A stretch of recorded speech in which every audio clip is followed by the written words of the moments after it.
Hello, it's Charles Scoville, your Golden Harvest agronomist, with your Focus Friday here on June the 16th. Another week of dry weather with some spotty rain coming in here and there.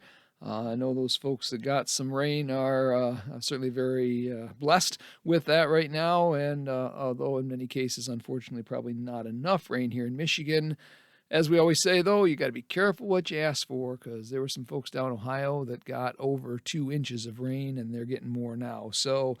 Yeah, it is what it is. We'll take what we get. But yeah, we are getting into some critical times with corn. And as we think about that, I certainly think more and more about nitrogen and sulfur and fertility. And, we're seeing some of those crops that are looking just a little bit off right now. And a lot of that has to do not that the nutrients aren't there, but that the nutrients are not in soil solution.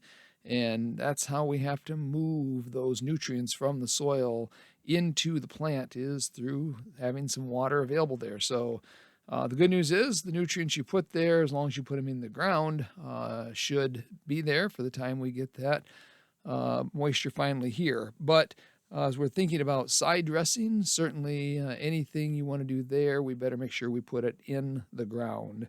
And if we're putting out nitrogen, make sure we're adding sulfur to that. I personally like to see about 2 pounds of sulfur for every 10 pounds of nitrogen out there, and making sure that we're putting those together because sulfur, like nitrogen, does move in the soil and in the plant. And so we want to make sure that we're putting those together. They have a great symbiotic relationship with each other. Other things seen this week, crazy enough, digging some soybeans, looking at the roots, and we're already finding soybean cyst nematodes on some roots out there. So if you want to take a look at your field, you got some concerns about soybean cyst nematode, now is a great time to go out, start digging those plants. What I find works best is take that root, shake it off pretty good, get all the dirt off it, and then just hold the plant in one hand and pull the root in the other hand and make that taunt there. And then spin that root. And after about 30 seconds of it drying out a little bit in the air, you will actually start to see those nematodes showing up on the roots. If you've never seen them before, they're about, a third to 10% of the size of a nodule. So they're fairly small, but they are seeable with the naked eye. And what we know about cyst nematode is that they can run an entire generation every 21 days, every 3 weeks here. That's why we like to, one, get a cyst nematode being out there, two, consider rotating modes of action on that cyst from PI 88788 to Peking if we know we have a problem. And then also using seed treatments to manage that as well. And so, as we're thinking about managing it, the first step is identification. Get out there, dig some roots, see if you've got any nematodes coming out there. They're out now, they'll be out there all summer long, working through those life cycles. If you don't know for sure and don't want to dig roots, just take a normal soil sample and send part of that soil sample into Michigan State University, and they will do a cyst nematode test for free. It's part of your checkoff dollars. And then you'll know for sure what the egg count is out there, and then we can start talking about how we want to manage that based upon the egg load in that soil. And that can be done any time of the year. Other things we're seeing this time is also digging those soybeans. We have good nodulization in a lot of places right now. And if you cut those nodules open, they should be kind of a pink to a salmon color. That means they're actually producing nitrogen. And in many of the plants I have dug up and cut open the nodules, the color has been there. So we are nodulating, we are making nitrogen, and certainly that's going to help really take off the growth on these soybeans here in the near future. Made a few service calls this week as well. Almost every case has been an issue with shallow planted crops, corn and soybeans.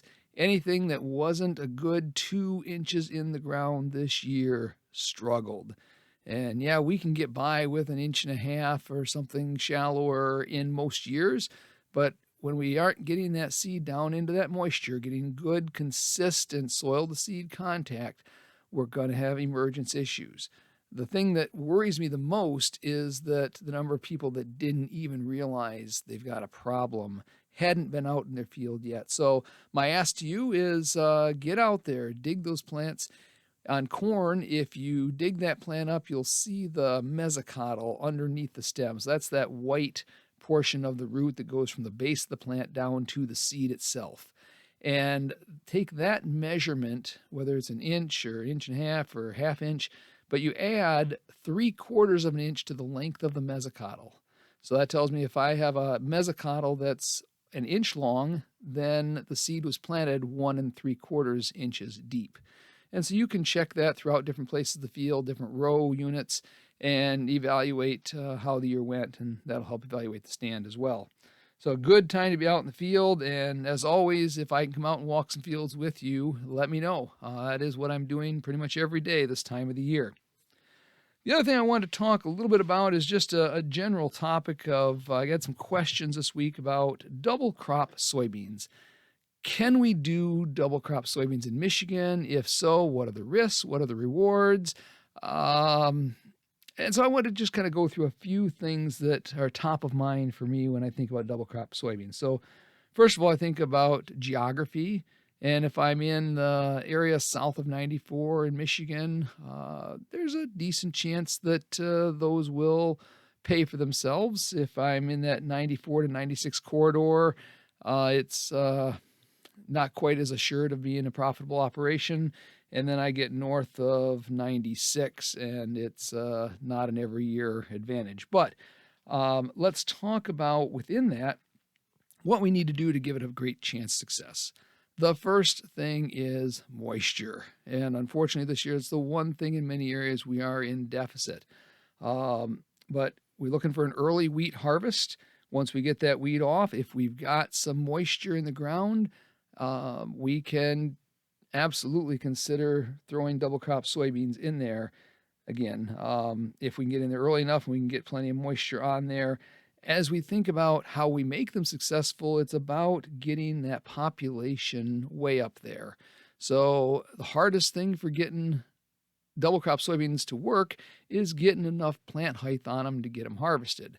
And so we want to pack those in there at 200 plus thousand plants per acre, maybe 220. And we want to absolutely drill those beans. Road beans and double crop just struggle to have enough competition to get them some plant height in there. So that is advantage. We want to get them deep enough to get into that moisture. Again, not afraid of 2 inches on soybeans as well. As far as soybean maturity, it's an interesting discussion. If you're in the I states, the theory has always been that I want to plant a normal to fuller season maturity soybean than what I would plant at normal planting dates. And that works out real well for them because if you think about soybeans and they are a photoperiod sensitive crop, then we want to give them the greatest chance in the longest period of time after summer solstice or after June the 21st to flower and create pods and create yield at the end of the day. Unfortunately, when we move into Michigan, we deal with what you call the Great White Combine, that early fall frost. And the problem with having a full season maturity in Michigan is that we are more likely to frost off those beans before they maybe hit their full maturity because you're starting so late. And so with that in mind, we want to, in my mind, for Michigan, use a normal to slightly earlier, maybe a half maturity earlier soybean just to get a better chance of having that reach its full maturity because we know that bean yield comes from 2 factors. Number of beans, which we get by the longer flowering period, but the other half of that yield factor is the size of each bean. And if we frost them off before they get to their full size, we're really hurting our total yield potential and makes it more difficult to get those in the combine. So consider slightly earlier maturing soybeans for Michigan.